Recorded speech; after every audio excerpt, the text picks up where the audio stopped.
Before the computer, all office work had to be done by hand. Business was paper-driven, dull and repetitive though it was. We wrote up the ledgers by hand, and then we had to transfer the items to the customers' passbooks. And some customers would bring their passbooks in, not having been in for 2 months or so, and then we had to write in 2 months' entries while they waited.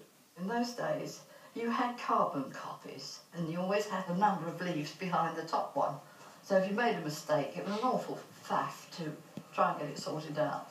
So mostly you tried not to make too many mistakes. That was just one part of what we were doing, maybe invoices. And lots of filing went on.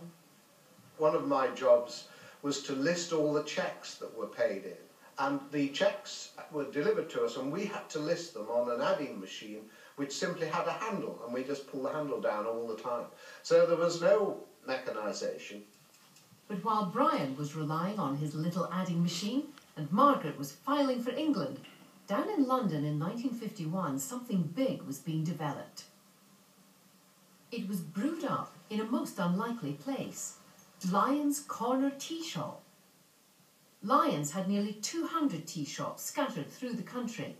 The daily orders for new stock of tea and cakes were all done by pen and paper. Each manageress has a standing order depending on the day of the week. After lunch each day, she considers her stock, weighs up local conditions, and decides what variations, up or down, she will make to her order. Lyons thought the time had come to streamline their business.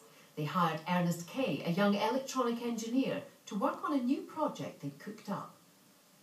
They heard about these peculiar machines that were being developed in America called computers, and being interested in all the latest developments, they sent a team of people out to the States to find out what this was all about. They returned home brimful of new ideas. Ernest got down to work on building a computer for Lyons. It was called Leo, short for Lyons Electrical Office.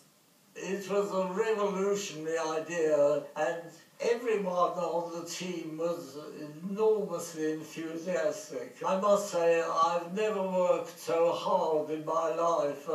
I spent days and nights designing electronic circuits till they came out of my ears. The result was unbelievable. Leo was a gigantic machine. It was colossal. It filled a room 5,000 square feet. Half the room was taken up by 9-foot-high racks full of electronic equipment. The other half of the room was taken up by the printers and tape readers, and also a huge power supply. The machine contained over 6,000 valves. Used to get very hot and had to be air-cooled. Lyons used Leo to plough through vast amounts of clerical work which had been done by hand, such as payroll for their 10,000 staff. It was soon being used for all sorts of other calculations too. Leo worked out the shortest distance by rail from each station to all the other 4,000. This would have taken 50 clerks 5 years. For the Chancellor, Leo worked out the PAYE tables for 1955 to 56 and printed them off in one night.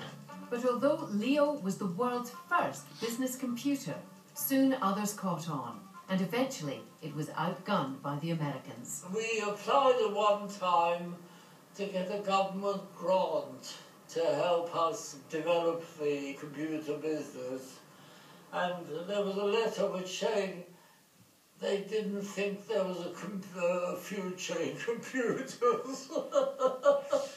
Well, Sir Brian, it's lovely to have you here.